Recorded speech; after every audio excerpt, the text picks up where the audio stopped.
राज्यात सत्तेत असलेल्या भाजप आणि राष्ट्रवादी स्थानिक स्वराज्य संस्था निवडणुकीत मात्र आमनेसामने आलेत।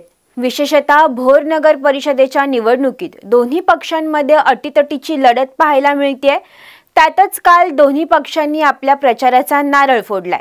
दुपारी उच्च व तंत्र शिक्षण मंत्री चंद्रकांत पाटील आणि माजी आमदार संग्राम थोपटे यांनी भाजपच्या प्रचाराला सुरुवात केली आहे, तर दुसरीकडे सायंकाळी आमदार शंकर मांडेकर यांच्या सभेनं राष्ट्रवादीचा प्रचार सुरू झालाय।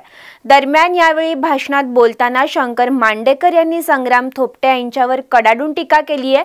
त्याचबरोबर चंद्रकांत पाटील यांना सल्ला देताना चुकीच्या माणसांच्या नादी लागू नका, तुमचे हात खराब होतील असा सल्ला देखील दिलाय। तर मांडेकरांच्या या वक्तव्यामुळे आता राजकीय वर्तुळात विविध चर्चांना उधाण आलंय। महायुतीतील एक प्रमुख नेत्या चुकीच्या माणसाच्या नादी लागून ज्यांनी आयुष्यात काहीच केलं नाही, भोर शहराची वाट लावण्याचं काम केलं, त्याच्या समर्थनार्थ तुम्ही सभा घ्यायला येताय। जनता विडी खोळी नाहीये, जनतेला कळालेलं आहे की हे काय कामाचं नाही। गावात शेजारी आज मी पाहतोय गेले अनेक दिवस लोक आंदोलन करतात, का आमच्या विरुद्ध कोण आंदोलन करत नाही, का बाकीच्या मंडळींच्या विरुद्ध कोण आंदोलन करीत नाही। तुमच्या काही एवढ्या वर्ष सत्ता आहे तरी तुमच्या विरुद्ध तालुक्यातली लोक जे आंदोलन करतात, का तर तुम्ही तालुक्याला लुटून खाल्लंय, काही सोडलेलं नाही। आज आपण पाहिलंय तालुक्यात मध्ये पाहतोय कुठल्या संस्था मोठ्या झाल्या तो कुठली शासकीय या काही यंत्रणा शासकीय विद्यालय या ठिकाणी उभं राहिलंय, कुठलंही नाही।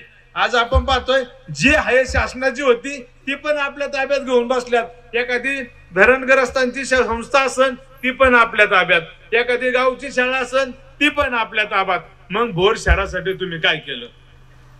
दत्त दिगंबर संस्था होती, खर तर मी खूप मोठं त्याचं नाव ऐकलं होतं। त्याशी त्यांचे संस्था मन्नालवडे डॉक्टर माझ्याकडे आले होते।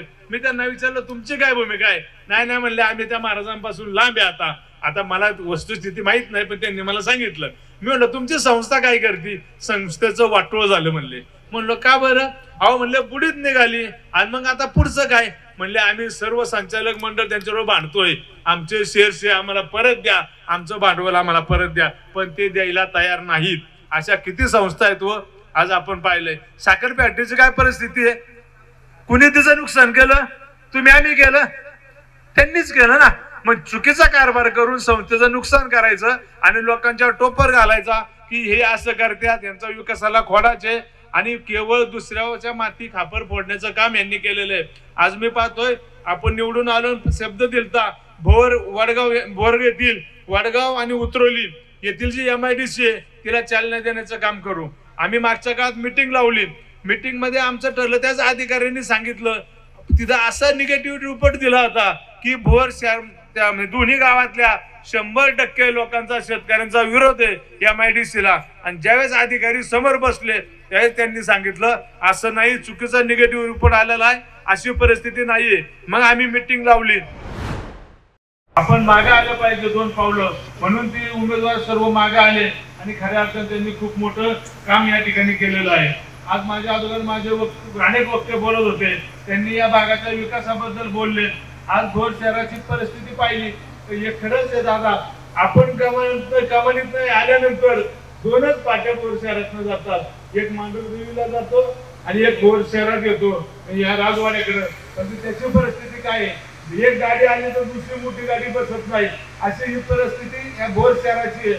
कुठल्या गल्ली बोलत गेलं तर गाडीचा टन सुद्धा बसत नाही, म्हणजे अशी परिस्थिती शहराची झालेली आहे। मग तुमच्या हातात एवढ्या वर्ष सत्ता होती, तुम्ही मंत्री होते, मग ही परिस्थिती काय आली? खरं तर त्यांना जाणीव झालेली आहे दादा, तुम्ही स्वयंभू नेतृत्व होतं। मी पण पाहतोय कुठला बॅनर टाकला तर ती आपल्या काही जोगण्याचा फोटो नसतो, पण आज प्रचाराच्या शुभारंभासाठी त्यांना पहिल्यांदा एका मोठ्या कॅबिनेट मंत्र्याला आणावं लागलं। याच्यातून ओळखून घ्या त्यांना काय त्यांना जाणीव झालेली आहे। नाही तर यापूर्वी त्यांनी कधी आणलंय का कोणाला की भोर नगर परिषदेचे इलेक्शन आहे, मग प्रचाराला कुठल्या आपल्या मंत्रिमंडळाचा सहकारी आणावा, त्याचा बॅनर लावा, कधी नाही आणलं। पण आज काय आणलं? त्यांना जाणीव झाली काय परिस्थिती येते। आणि बोलत असताना त्याचा मंत्री बोलले, माझी मंत्र महोदयांना विनंती आहे आम्हाला त्यांच्यावर टीका करायची नाही, की हे सरकार 3 पक्षाचं असल्यामुळं आणि काही घटक पक्ष RPIचे आहेत त्यांच्या माध्यमातून चालत असताना एक नियम घालून दिलेला आहे, ज्या विधानसभा क्षेत्रामध्ये महायुतीतला ज्या पक्षाचा आमदार असेल त्याला प्राधान्य द्यायचं आणि त्याला करार मदत करायची. सकाळी बोलत असताना नेते मंडळी बोलत होती, आता माझी बोलत होते की बाबा बोर शहराला पाणी आणणारे, बोर शहराला पाणी देणारे. त्यांनी सांगितलं उपमुख्यमंत्र्यांचं ऐकायचं का मुख्यमंत्र्यांचं ऐकायचं, सही कोण करणार. वस्तुस्थिती याची जाणीव आम्हाला पण आहे ना.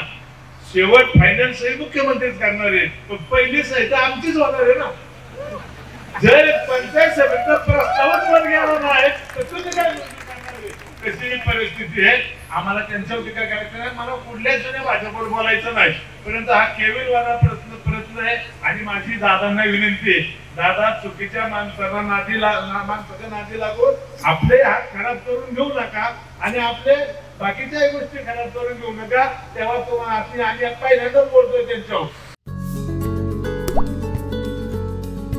आता जोकासू STP या अत्याधुनिक जॅपनीज तंत्रज्ञानाने सुसज्ज, quick installation, energy efficient, noiseless blowers, low maintenance या आणि अशा वैशिष्ट्यांनी परिपूर्ण जोकासू STP तंत्रज्ञान प्रकल्प उभारणीपासून ते विक्री पश्चात समाधानकारक सेवा देणारी, भारताबरोबरच परदेशात देखील प्रकल्पांची यशस्वी उभारणी करणारी company Deccan water treatment private limited.